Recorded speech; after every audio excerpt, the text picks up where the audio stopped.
Semenanjung Korea kembali memanas. Perang dingin dua Korea, yakni Korea Utara dan Korea Selatan kembali mencuat.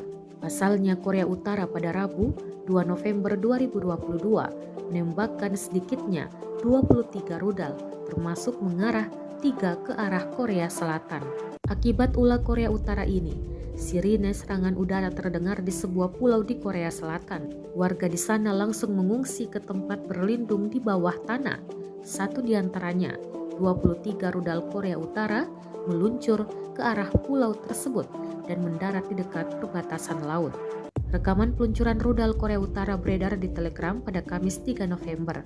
Seperti dilansir Associated Press, Rabu 2 November 2022, Korea Selatan dengan cepat merespon dengan meluncurkan misilnya sendiri di wilayah perbatasan yang sama. Korea Utara meluncurkan rudal tersebut diduga sebagai protes atas latihan militer Korea Selatan Amerika Serikat yang sedang berlangsung yang dianggap Pyongyang sebagai latihan invasi.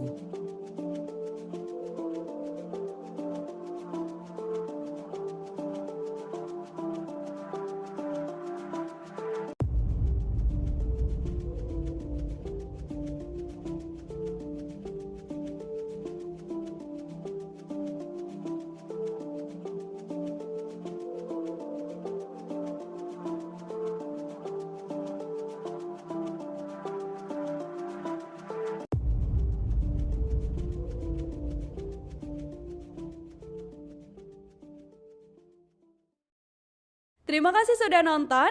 Jangan lupa like, subscribe, dan share ya.